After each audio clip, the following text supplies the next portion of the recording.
We're talking actors and directors who put on the shows. We're talking playwrights and designers who you'll want to know. From the very first rehearsal to the final curtain call. We might be off Broadway, but we're talking about it all. 'Cause we're two local gals with global pals.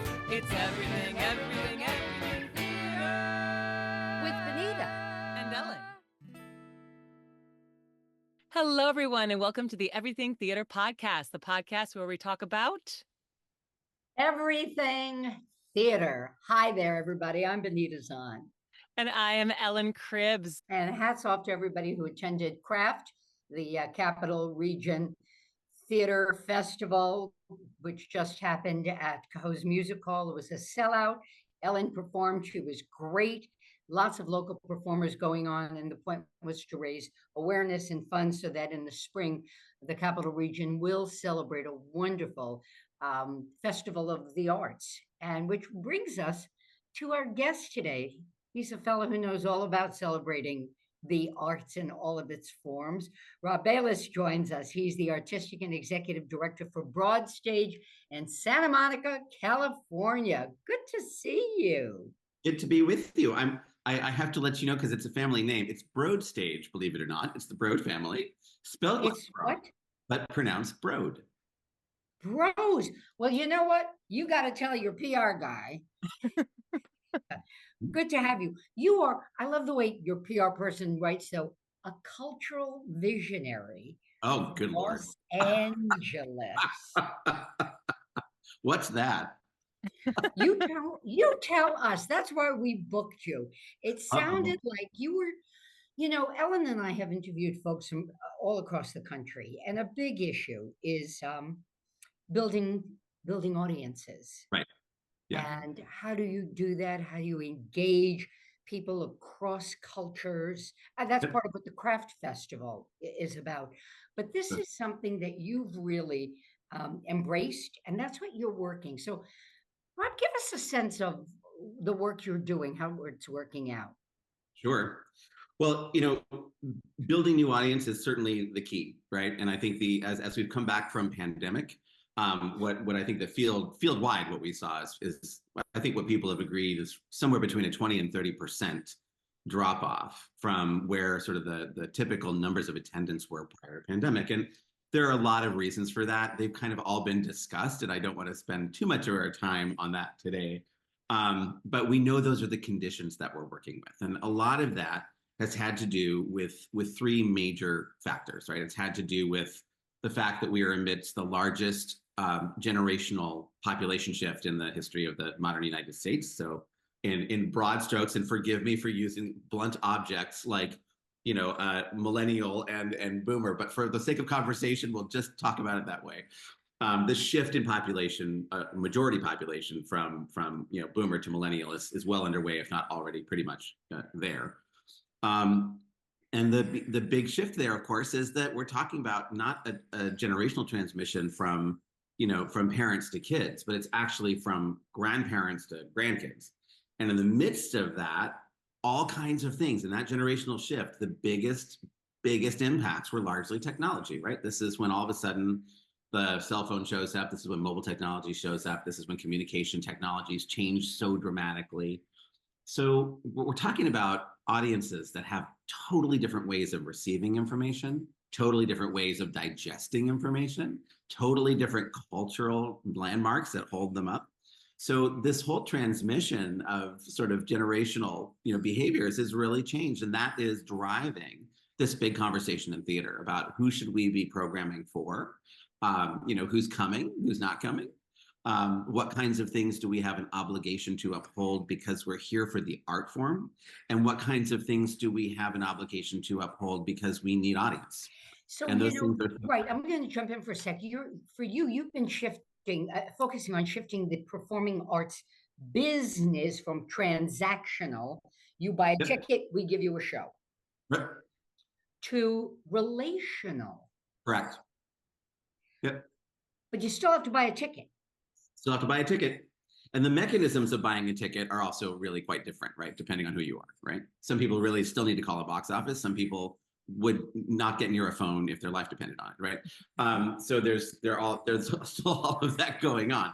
But the shift from transactional to relational has a lot to do with how you're messaging your institution and how you're thinking about what does it feel like when someone comes to your theater. Are they just coming there to walk in the door, sit down, and have a sort of listening and looking experience, or are they coming to have a social experience? Are they coming to have some other kind of conversation with either the artwork or the organization? And there were a couple of things I could share with you about audience behavior that drove some of our discussion, but you might be shocked to know that when surveyed, then this comes out of a work that was done not very long ago, right pre-pandemic at UC Berkeley.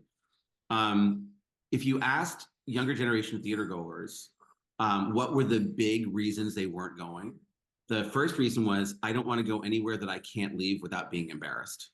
So if there's no easy way to get to an exit without being seen leaving the building, I don't want to be in that room. So it was literally a physical piece. The second piece of it was, I don't want to be passive when I'm in the audience. I want to be able to interact with my mobile device. I want to be able to interact with the artwork. I want to take a picture.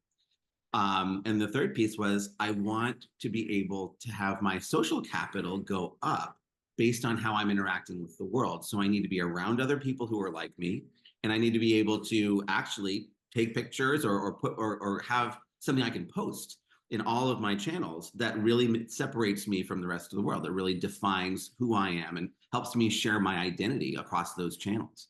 So it had much more to do with that than it did with what was on stage. If you're worried about the classical arts, like does this next generation still want Shakespeare and Mozart and you name it? Yes, absolutely. That it's not necessarily the content. It has a lot to do with how it feels to receive the content and whether or not. I just finished a run for the second time of Sheer Madness. Yes, wonderful. Isn't that some history with Sheer Madness, like the most performed play of all time? It's the longest running non-musical in the United States. And the creator, Bruce Jordan, was my director last year. And I love him dearly. I still have bruises. Amazing. Amazing. Wonderful. But to your point, now that is interactive and the audience does get. However, one evening, there were two young men in the house. If they were 18, it was a lot. Yeah. And I know that some of the folks on the stage wanted, in that perfect world, you can stop the bubble over your head talks. Yeah, yeah. And you go, yo, bro, what up? Can you adjust? They were, like I say, 16 to 18 and commenting. Yep. Not partaking the way the show structure is. Right. But the way they would have if they were home watching television. Right. Mm-hmm. So now we have an interactive show. Right. Crafted that way. Right. But that's not enough. Huh? So extrapolate what you've learned to how do we now put this, I want to be there, but I want to be there the way I want to be there, yep, into the format of whether it be Sheer Madness or Shakespeare. How do we make this intersection, Rob? It's a really good question. I think these are the experiments that everyone's undertaking right now. One of the things that we've chosen to do is to embed our performances in very carefully curated cultural environments that surround the show. So we happen to have a great outdoor space at our venue. And we've been curating our plaza with all different kinds of vendors, all different kinds of interactive things, all different kinds of related subject matter. So, we for example, we screened Birdman the movie with the score being performed live, by the extraordinary composer and drummer who created it. For that show, we had feathers of all manner, all kinds of bird things being sold all out on the plaza, like all manner of different things going on out there. And so people kind of really came, also through those vendors networks as much as they did as invitations to see this particular performance. And mind you, I'm talking about a film screening with live score, which is a little bit different than going to a play. And those interactions really kind of give people a lot of what they need, before they even walk into the theater. And there's sort of a sense of like, okay, we're all in it together. We've built community before we even walk into the room. So I think when you're walking into the room, especially in the theater, in the performing arts, where you're seeing still probably half of the audience is still considerably older than whoever you're trying to sort of recruit in as new audience. There's a pretty big divide. Like, do I see myself in the room, or am I already kind of on high alert that this might not be a room for me if I'm a younger person or I want to engage differently with the work? You kind of get, if you kind of build community and get people aligned that they're going to have a great time, there's a sense of humor, there's a sense of inclusion, there's a sense of involvement, and it's a little bit looser in the sort of entry into the moment where we're going to sit together and concentrate. It really makes an enormous difference. It's also really great if you're able to let people know exactly what they can and can't do in those spaces. And if you have audiences kind of scolding each other, it leads to really bad results. But how do So you we let would, them know even before they walk in? You see something advertised, and one half of your community goes, "Yeah, that's for me," and the other half goes, "Yeah, I got to sit on my hands, not for me." right. It's got to start with the advertising of That's this. right. It's all about how you position why you would come to that theater, the value proposition. And for somebody like me, right, I'm a presenter and sometimes a producer, but what we largely do is bring, completed work from all over the world to our theater, to our community, and people come to see it, right? It's we're not producing work ourselves much of the time at all. We're commissioning quite a bit, but not producing. So we have to market a minimum of, anywhere between 30 and 50 different events each year, right? So it's a pretty heavy lift, and each one of them requires an individual campaign, but also has to kind of field up into that larger campaign of, well, what is your institution all about? And how are you actually building that sense of when you hear from BroadStage, you know exactly what's going to happen when you go there. You know what that brand is. You know what that deliverable is. So in a sense, if you're only marketing the show and you haven't marketed what your community is, what your sort of the meta picture of why you would come to that institution as opposed to another one, as opposed to the theater down the street, it's not, your programming alone is not going to actually get people to understand how you would like them to be a part of your community. It has to be a whole other set of messages. So we keep saying in our industry and programming, we're finally adopting this phrase, you can't program your way out of this problem. It's not just about what you're putting on stage. It's about the environment you've created for people to receive that work. And that's where the sort of cultural entrepreneurship comes in, is you've got to think about the entire surrounding of the context of that work and how you've created authentic welcome for the person you'd like to receive that work. And that's going to be different across age generation, across cultural background, across economic bracket. It's going to be really, really different. So this is where really establishing what are the ground rules for being a part of your community and who are you inviting and why become a really critical part of how people are going to be together in that room. So if you really are just in the transaction, then you're going to have those kinds of problems where Patty LaPone has to stop the show, or whatever it is. You're going to have those kinds of issues, right? Yeah. So I think. let me jump in for a second. Ellen, you're directing a show coming up. Yeah. Share with Rob what, and maybe he's got an idea. Okay, yeah. I mean, so we're doing The Pillow Man by Martin McDonough. And yeah, I mean, one of my hopes, I'm artistic director at Albany Civic Theater, and I'm always trying to bring in younger audiences. I teach at the University at Albany, acting, and I see in that generation the pull from technology is so strong. Even my best students, we start doing scene work in class, and every day I'm like, put those phones away.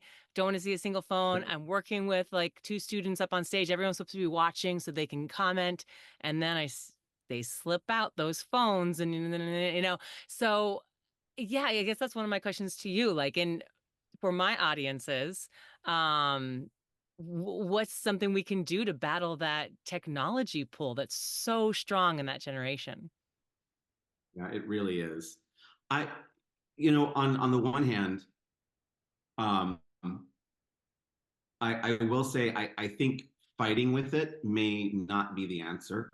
I think to some extent these things are so integrated into our lives and probably will only get more so, that figuring out how you can actually have real ground rules around it, or at least have a sense of like, no, that's not off the table. It's just these are the ways in which we need to be careful about it or how we use it. It's interesting. I think for me, the question is really about forms of concentration. It's about how you're encouraging people to engage with a line of thought, and that I think we've all become very tangential thinkers. Like, you get an idea and you think, oh, I'm really inspired about, oh, I want to double check that. I can get this information quickly from my phone, or I can answer this question, from the hive mind or whatever it is. And I just want to know that answer before I can take my next step and think about my next, thing. And this question of longitudinal arcs of thought, it's not going to happen with a necessarily just a set of rules. What I think, and we're really trying to build this, what I think is that people have to get into longer term relationships with the people who they are coming to respect, and really learn to focus on that relationship. So I'll give you this example. We've shifted a lot of our methodology towards an artist in residence program, away from a ton of transactional presenting. By transactional, I just mean that it's a high volume of shows that are at a relatively high ticket price that are meant for a theater consumer. And we've moved into a place where we're inviting an artist in residence into each of the 4 areas that we practice. And for our venue, that is, we work in contemporary theater, we work in contemporary dance, we work in jazz, and we work in classical concert music. So those 4 areas. Each one of those areas will receive an artist in residence who's like a living legend level person. And they'll have a 3-year term where they work deeply in our community. And their assignment while working with us as the artist in residence in the art form is to help curate our platforms so that there's a particular mindset that we're always looking through when we program for a 3-year period of time. So people really come to know how that artist thinks. The second piece is they'll perform regularly enough that they're not sucking all the air out of the room, but they're actually really on our stage, and people come to know them personally because they've seen them so much. And the third piece is that we're giving each one the opportunity to craft a dream project that they would like to deliver in our community that they have 3 years to build. And that means that we get to work with them and potential donors and potential audience and potential students over a 3-year period. And that shifts how you think about somebody when you walk in the room. You walk in the room caring about them and caring about how they want you to handle themselves, right? Some artists will say to you, I love you have your phones out. Like, please, like go and research something you heard on stage while I'm performing. Take video of me. I don't care. Just don't talk on it, right? They're fine with that. Other artists find it so insulting and so disturbing and distracting that they won't get near it. So there's no cut and dried rule that the artist has to set the tone. So ultimately, your job is to make sure that the artist has enough relationship and clout with your audience that when they say, hey, I'd like you to do this way with me, please, that they actually listen, that they want to do that. And that takes respect and time to build that respect and trust between the presenting institution, the artist, and the audience. So if all we're doing is turning over show after show after show after show after show, then you're going to get whatever behavior comes with the show, the artist, and the generation that wants to see it. If you're looking at creating a community that's interested in sustaining the art form, then that becomes the task of the presenter. That becomes the task of the institution. And for me, that longitudinal arc, I know people talk about the attention deficit generation and all this. I don't necessarily see that. I think when people are given an opportunity to concentrate, it's incredibly rewarding. And if they're in an environment where that's actually upheld as, a real value, then it comes down. So, I think you were just saying that you're in a classroom a fair amount, and you're teaching at the college and university level, and this is where I see it the most. We're also situated on a college campus, and those students are incredible. I mean, especially if they get to work directly with a legendary artist on a regular basis. So the best example of this for us is we've just launched this in our jazz platform, and the legendary bass player Stanley Clark is our artist in residence. He's been teaching at the college, teaching in the community. He happens to live over the hill from our theater, so it helps. But he's of course all over the globe, and I'm watching a generation of students run out of their classrooms and flock to him the minute he sets foot on campus because he's listening to them, and he's bringing them along towards career in a way that, they're inspiring their friends to actually listen, to actually stop and listen. So I do think it has to be about a longer term. There's no quick solution to this, right? This is about committing to an arc of thought that is an architecture of community at the same time. And it's just not going to happen in a turn off your cell phones, ladies and gentlemen. It's just not going to happen that way. Almost like you need an opportunity to use your cell phone at some point in the show. Yeah, absolutely. Or, well, you could say that. I mean, there's people who are down with that, and as we know, famously, people who are not. Yes. But that's a generational thing, right? I think part of that is I can't live without either telling everybody what I'm doing right now and making sure my social capital is going up and that I haven't lost an opportunity to do that, or I can't control my instinct to research something that interests me. And I think that's something where you have to also give the students some freaking credit. You're sitting somewhere in a room and something you're so curious you have to know. I'm thrilled by how much that matters. That gives me great hope that we're thinking, caring, interested, engaged people, not distracted necessarily, but actually engaged. So if you're going to take away the engagement tool, then you're also somewhat taking away the engagement. And I think you have to walk that line very, very carefully. So I think people feel very shut down if their instinct is, I gotta know. And then you say, gotta wait till intermission, or whatever it is. So there's gotta be some balance there. There has to be some way that we arrive at a more peaceful resolution, because this technology it's only gonna get more integrated. It's not going away. Wow. Yeah. I don't know about you guys, but if somebody's sitting in the audience doing this with their program, yeah, I have to focus because I'm going to get sidetracked. Right. It's human nature. Yep. Because then you start thinking, how hot are they? Can't they? It's like you go down a rabbit hole. Of course. When they pull out the phone, aren't I interesting enough? Why are you ignoring me? I mean, so the flip side, Rob, is that the performer then gets pulled aside. That's and right. All what they're doing, because we become engaged right in what is going on that's not expected. That's right. And I think that is where, as I was saying earlier, the artist has to do that, make that decision. They have to make that decision clearly about where their boundary is with it, and ask that whatever institution they're working with holds that boundary. That being said, I really think the solution to this is not going to be just behavioral standards good luck. It's not going to happen that way. I think the actual answer to this is, how do we get people to really feel comfortable enough that they can be somewhere for an hour and a half at a time and just feel that the world is not passing them by while they're engaged in that level of concentration. And that is a generational question. And I really think this is about organizations figuring out how you create environments that are rich enough, engaging enough, and authentic enough in their welcome that people come into them with a willingness to participate and to meet you where you are, rather than coming in and being told what to do. I think it's a subtle shift, but it's a critical one. I always love student matinees to examine how people engage in different ways.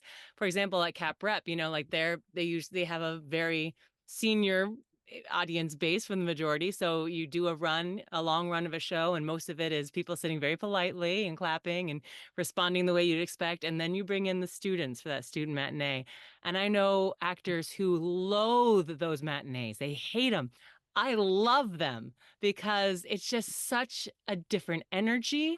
And the kids, I think, for the most part, they are engaged, but they're engaged in their own way, where like they have to comment to their friends about what's happening. And, and that can be seen as very rude to a lot of performers, but like it's their way. They don't know theater. It's new to them, and they have to explore it in a way that makes sense to them.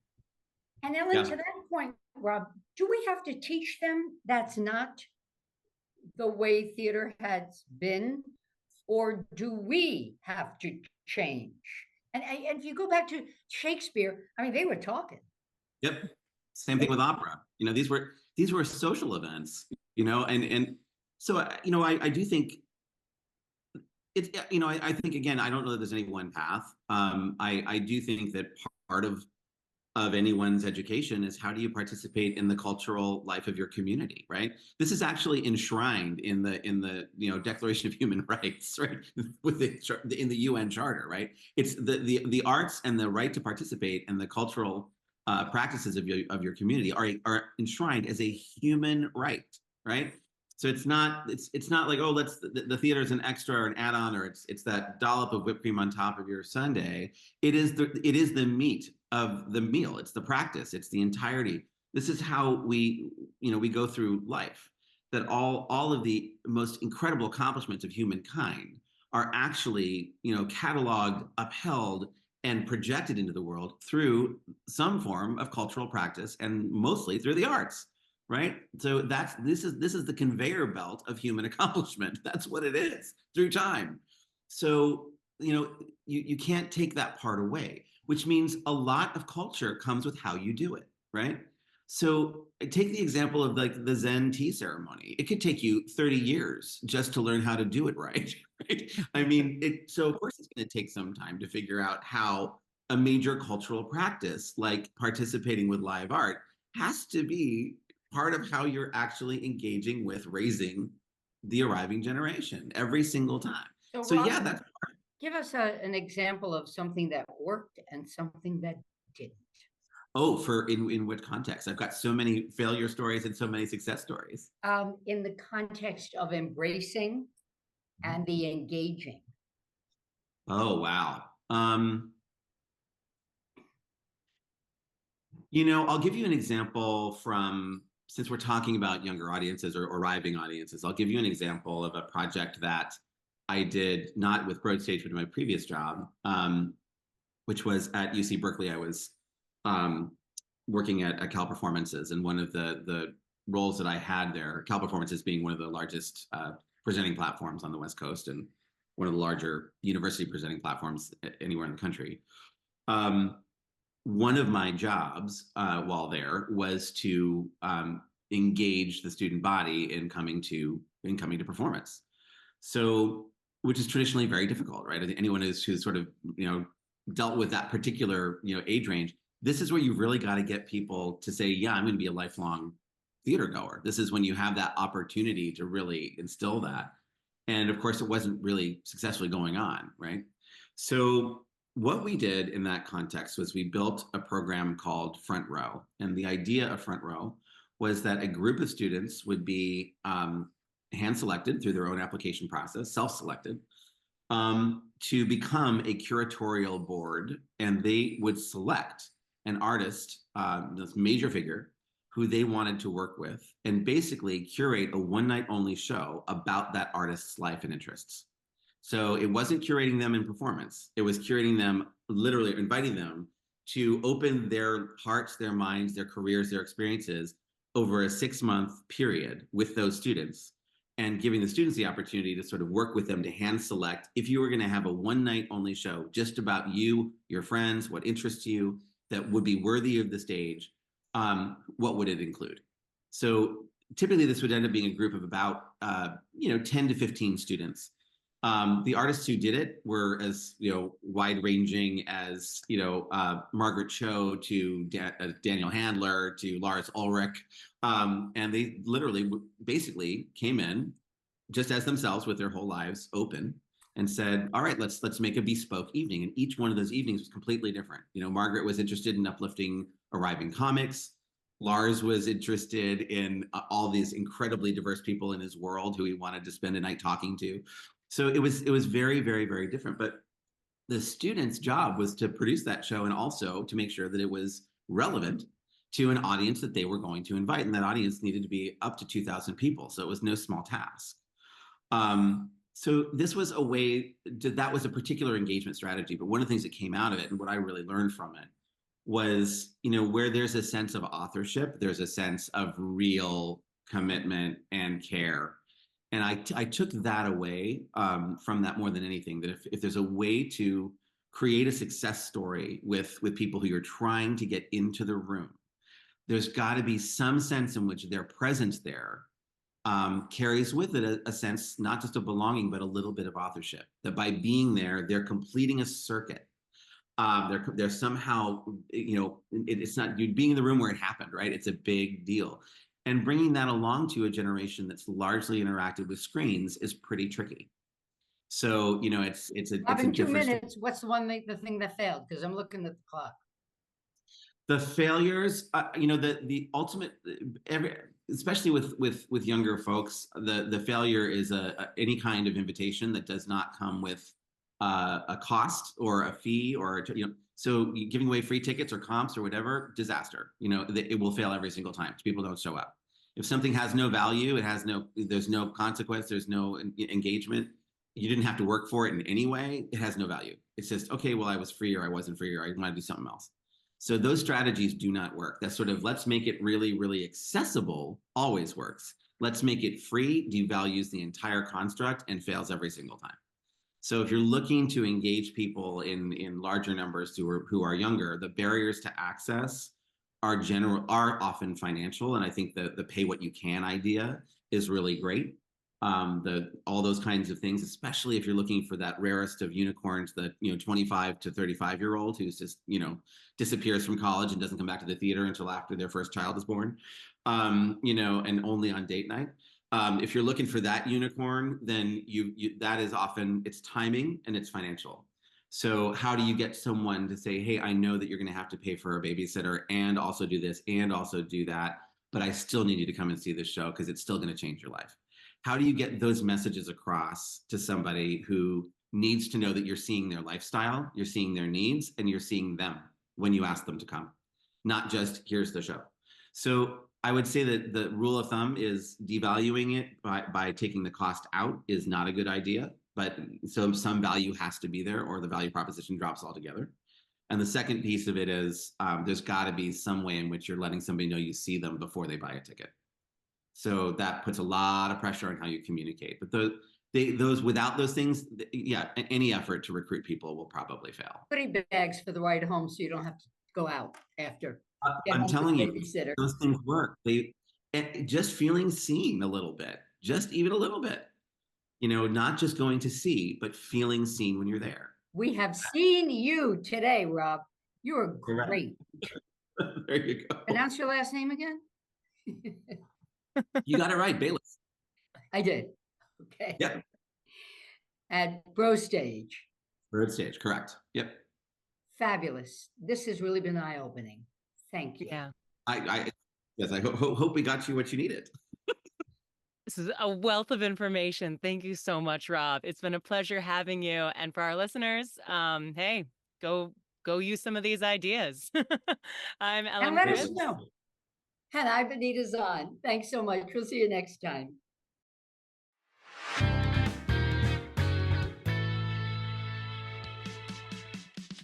Thank you so much for listening to the Everything Theater podcast.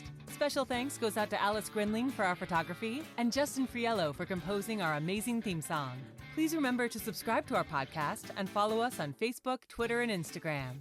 If you want to share your thoughts or what's going on in your theater community, you can reach out to us on social media or through our email at everythingtheaterpodcast@gmail.com. Till next time, it's everything, everything, everything.